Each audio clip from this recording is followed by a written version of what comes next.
অর্ধাঙ্গিনীকে surprise করার জন্য একটা ট্যুর গিফট করলাম। আসসালামু আলাইকুম বন্ধুরা, কেমন আছেন? আশা করি ভালো আছেন। তো কিভাবে সারপ্রাইজ ট্যুরটা হলো, আমরা কোথায় গেলাম সে বিষয়ে আজকের এই বিস্তারিত ভিডিওতে বলবো। অনেকদিন যাবত আমাদের দুইজনের কোথাও ঘুরতে যাওয়া হচ্ছে না, সেই জন্য আমি পিঙ্কিকে বললাম চলো আমরা কোথাও ঘুরতে যাই। সে বলল কোথায় ঘুরতে যাবা? আমি বললাম চলো আগে বের হই, তারপর দেখা যাবে। আমরা সকাল 6:30টার দিকে বের হয়ে গেলাম। যেহেতু শীতের সকাল, কুয়াশা মাখা রোদটা রাস্তায় পড়ছিল, তো আমরা আস্তে আস্তে চলে আসলাম 2500 ইপিজেটের মুখ দিয়ে যে রাস্তাটা নরসিংদীর দিকে গিয়েছে, সেই রাস্তা দিয়ে পাঁচগুনার দিকে রাস্তায় যাওয়ার জন্য। তো দেখতেই পাচ্ছেন এদিকে সামনে হচ্ছে একটা জায়গা আছে, জায়গার নাম হচ্ছে মগার বাজার। আমরা সেখানে নাস্তা করে তারপর আমরা আবার বেরিয়ে যাই। তো আমরা পাঁচজনের রাস্তায় চলে এসেছি। একটু সামনেই পাঁচজনা দেখতেই পাচ্ছেন, এখানে একটা পাঁচজনা থেকে ডাঙ্গার দিকে এক্সপ্রেসওয়ের মতো করা হয়েছে।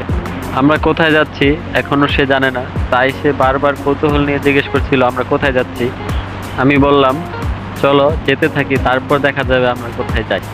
কুয়াশা মাখা সকালে হালকা রোদে এত সুন্দর রাস্তায় বাইক চালাতে খুবই ভালো লাগছিল, আমরা খুবই এনজয় করতেছিলাম। তো আমরা দেখতে দেখতে চলে আসলাম ইটাখোলা থেকে চালাকচরের দিকে যে রাস্তাটা গিয়েছে, সেই রাস্তায় আমরা আছি। দুই পাশে সুন্দর মনোরম পরিবেশ, ধান ক্ষেত, সবজি ক্ষেত সহ বিভিন্ন ক্ষেতের দেখা পাচ্ছি।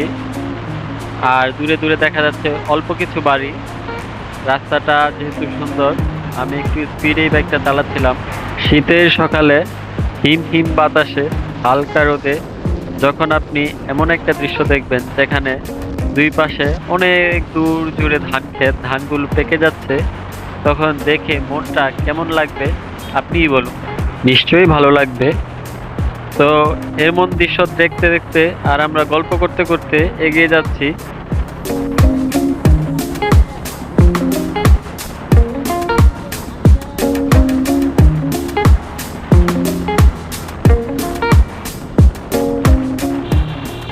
দেখতে দেখতে আমরা চলে আসলাম কটিয়াদির ভিতরের একটা রাস্তায়। এই রাস্তাটিও দেখতে অনেক সুন্দর। রাস্তাটি যদিও ছোট গ্রামীণ রাস্তা, কিন্তু গ্রামের দুই পাশে কিছু বাড়ি করে দেখা যাচ্ছে, আর রাস্তাটা খালি। সে এখনো বারবার জিজ্ঞেস করছে আমরা কোথায় যাচ্ছি, বলো বলো বলো।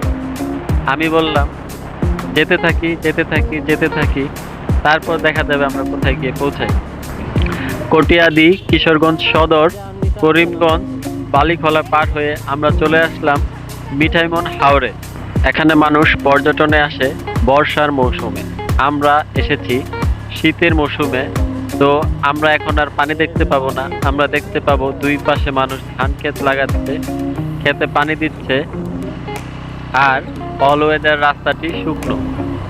বর্ষার মৌসুমে এই রাস্তাটি কমপক্ষে 10 থেকে 15 ফুট পানির নিচে থাকে।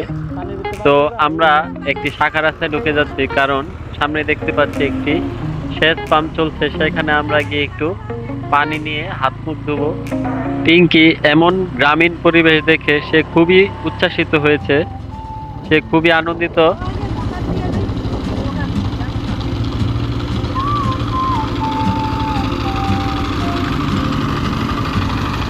পিঙ্কি এমন পরিবেশ পেয়ে খুশিতে আত্মহারা হয়ে গেছে। সে এখানে খালি পায়ে হাঁটলো, একটু দৌড়ালো, আমিও এখানে খুব এনজয় করলাম।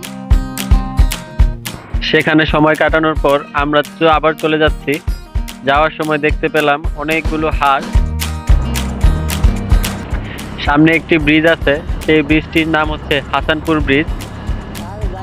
বর্ষার সময় আমি যে রাস্তাটাতে আছি সেই রাস্তাটা ডুবে থাকে, শুধু ব্রিজটাই ভেসে থাকে। বর্ষার সময় এখানে আসলে ট্রলার দিয়ে আসতে হয়। তো ট্রলার দিয়ে এসে এই সামনে যে ব্রিজটা দেখতে পাচ্ছেন, এই ব্রিজের এখানে মানুষ দাঁড়িয়ে অনেক ছবি তোলে। আমি তার আগে এসেছিলাম, সেখানে আমার কিছু ছবি আছে, তো দেখতে থাকুন। ব্রিজটাও মাশাআল্লাহ অনেক সুন্দর। এই পুরো রাস্তাটার নাম হচ্ছে অল ওয়েদার রাস্তা। যেহেতু অল ওয়েদার মানে বর্ষায় যখন এটা ডুবে থাকে এই রাস্তার কোনো ক্ষতি হয় না, আবার যখন নাকি বর্ষা শেষে শীত আসে, রাস্তা শুকিয়ে যায়, তখন এই রাস্তা দিয়ে চলাফেরা করা যায়, গাড়ি ঘোড়া চলে।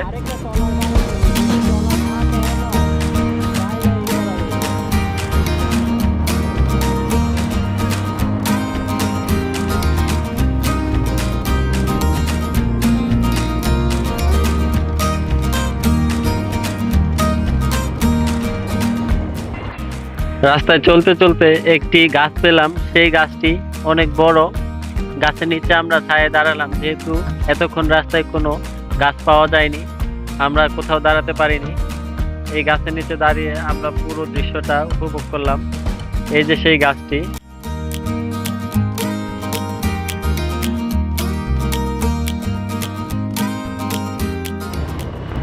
দেখতে দেখতে আমরা চলে আসলাম মিঠাই মোড়ের মূল সড়কে।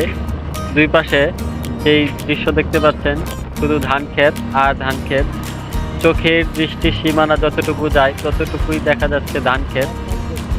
আর আমরা এখন যে রাস্তাটায় আছি, এই রাস্তাটা বর্ষায় ডুবে না, রাস্তার দুই পাশে ডুবে যায়।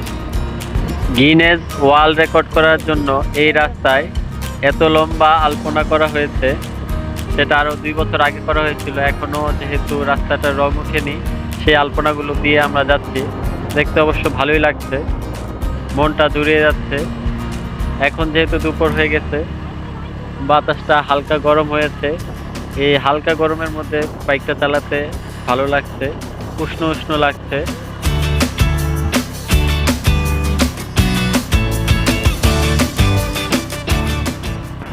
মিঠামনের রাস্তায় এসে সে বললো আমরা ব্রেক নিব, তো আমরা এখানে ব্রেক নিলাম। ব্রেক নেওয়ার সময় সে এখানে যতগুলো শামুক আছে, ঝিনুক আছে, সে এগুলো কুড়ানো শুরু করলো। এগুলো সে কুড়িয়ে নাকি বাসায় নিবে। তারপর আমরা আবার বাড়ির দিকে রওনা দিলাম। সে এতক্ষণে বুঝে গেল যে আমরা মিঠামন হাওর দেখার জন্য এসেছিলাম। আমরা হাওর দেখে গেলাম। সে হাওর দেখে, এই পরিবেশ দেখে, এই রাস্তা দেখে সে খুবই আনন্দিত হয়েছে। তো আমরা যাওয়ার সময় বালিখোলা রাস্তায় দুপুরের খাবার খেলাম। তারপর আমরা একটা ট্রলারে উঠলাম।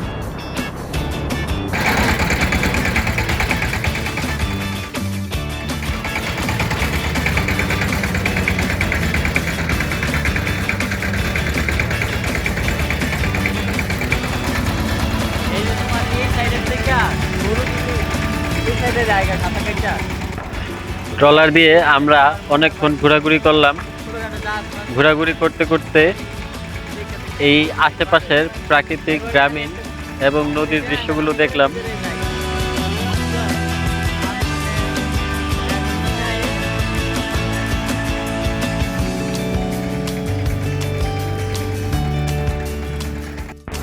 তারপর আস্তে আস্তে আমরা কিশোরগঞ্জ সদর গুরুদয়াল কলেজের মাঠে চলে আসলাম।